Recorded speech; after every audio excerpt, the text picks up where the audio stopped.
আমার নাম পদ্মা কোলে। আমার 2007 সালে কোমরে খুব যন্ত্রণা। তখন আমার ছোট ছেলে আমার গর্ভে এসছে, খুব যন্ত্রণা হচ্ছে। তখন আমি হাড়ের ডাক্তারের কাছে গেছি। হাড়ের ডাক্তারকে বললাম যে আমার এরকম কোমরে খুব যন্ত্রণা হচ্ছে, অস্থির কাণ্ড, সে এত যন্ত্রণা হচ্ছে, থাকতে পারতাম না। তারপরে ডাক্তার বললো, ডাক্তারকে কথাটা বললাম যে আমি অন্তাসাত্তা, বললো যে এটা বাচ্চা এলে অনেকের হয়, তো বাচ্চা হয়ে গেলে আপনার কোমরের যন্ত্রণা কমে যাবে। কিন্তু বাচ্চা হয়নি, তার আগে এত যন্ত্রণা হচ্ছে, তার জন্য অনেক ডাক্তার দেখেছি, কিন্তু ডাক্তার তখন ভালো ওষুধ দিতে পারতো না, পেটে বাচ্চা আছে বলে। তারপরে যখন বাচ্চা হয়ে গেল, তারপরে সে যন্ত্রণা, প্রচুর যন্ত্রণা, কম হয়নি। তারপরে অনেক ডাক্তার দেখিয়েছি। ডাক্তার দেখাবার পর ডাক্তার বললো কর্নোলাইজ, কোমরের এক্সরে করালো, রক্ত পরীক্ষা করালো, অনেক রকমের সমস্ত কিছু করার পর বললো কর্নোলাইজ, কোনোদিন ভালো হয় না। সে ডাক্তার বললো ভালো হয়নি, আবার অন্য ডাক্তার দেখাচ্ছি। যত বড় বড় ডাক্তারের নাম শুনছি তত বড় বড় ডাক্তারের কাছেই যাচ্ছি। যখনই যাচ্ছি সেই ডাক্তার বলছে কর্নোলাইজ, যতদিন তুমি বেঁচে থাকবে তুমি ভারী 5 কিলো ওজন চালাতে পারবে না, হেঁট হয়ে কাজ করতে পারবে না। তারপরে তোমাকে কোমরে বেল্ট ব্যবহার করতে হবে, ট্যাক্সেন ব্যবহার করতে হবে, কোমরে ম্যাসেজ করতে হবে, আর ওষুধ খেয়েই যেতে হবে। এরকম সব যে ডাক্তারকে দেখাচ্ছে সেই বলছে। লাস্টে সব ডাক্তার ফেল হয়ে গেল, আবার ফেলোর ডাক্তার দেখালো, উনিও সেই একই কথা বলছে। তখন এবার উপায় নেই, তারপর লাস্টে কত পয়সা জোগাড় করবো, লাস্টে হোমিওপ্যাথি ব্যবহার করলাম, হোমিওপ্যাথিতেও কাজ হয়নি। তারপরে যখন 2018 সালে গোপালনগর প্রার্থনা সভা শুরু হয়েছে, আমারই পাড়ার বোন একজন আমাকে বলছে যে তুমি প্রার্থনা সভা যাও না, অনেক লোক অনেক প্রার্থনা থেকে সুস্থ হচ্ছে।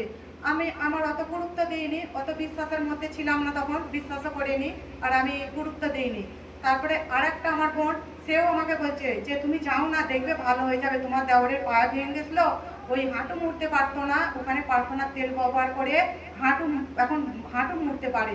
তারপরে তাও আমি বিশ্বাস করিনি, যে অনেক কিছু করছি, কোনো জায়গায় ভালো হয়নি, কে প্রভু যিশু যে আমার রোগ ভালো করবে, আমার মনে এইটা এসেছিল। তারপরে যখন আমি খুব আমার পা ভাঙা ছিল, সেই একা সংসার হলে যেরকম সব কিছু কাজ করতে হয়, আমি ওই পা ভাঙানি সব কাজ করেছিলাম, কিন্তু আমার হাড় জোর খায়নি, চির খাওয়া হাড় আমার জোড়া লাগেনি।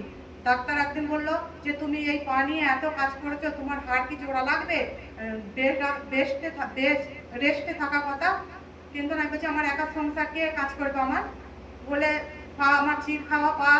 তখন আমি ওই বোনকে বললাম যে আমার পা যখন খুব বেশি হয়েছে, কোমরে এত বেশি হয়েছে, আমি চলতে হাঁটতে পারছি না, তখন ওই বোনকে বলছি যে কি প্রার্থনার তেল আমাকে একটু দিবি।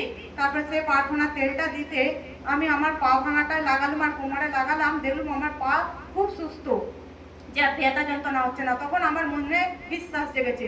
তখন আমি ওই বোনকে বললাম যে আমাকে তাহলে প্রার্থনা সভায় নিয়ে যাবি, বললো হ্যাঁ সামনের মঙ্গলবারে নিয়ে যাব। কিন্তু উনি নিয়ে যেতে পারলেন না। তারপরে বললো দিদি তোমার পরের মঙ্গলবারে নিয়ে যাবো। পরের মঙ্গলবারে বললো আমার সময় হবে না।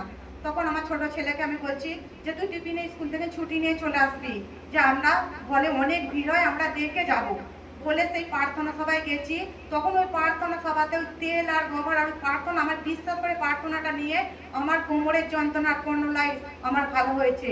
আজ আমি সেই 2018 সাল থেকে না 26 সাল আমার কোনো কোমরের যন্ত্রণা নেই, পায়ের কোনো যন্ত্রণা নেই, আমায় কোনো ওষুধ খেতে হয় না। সেই মহান ঈশ্বরকে আমি ধন্যবাদ দিই, যে ঈশ্বর আমাকে সুস্থ আর সবল রেখেছে আর শান্তি দিয়েছে। সেই যন্ত্রণার জন্য যে কষ্ট আমার হতো, বাড়িতে অশান্তি থাকতো, যে আমি কিছু করতে পারতাম না, প্রার্থনা পায়খানা পর্যন্ত আমি বসতে পারতাম না কোমরের জন্য, যে সেই প্রভু যিশু আমাকে সেই সমস্ত রোগ থেকে মুক্ত করেছে। সেই প্রভু যিশুকে আমি অসংখ্য অসংখ্য ধন্যবাদ জানাই। সেই রোগ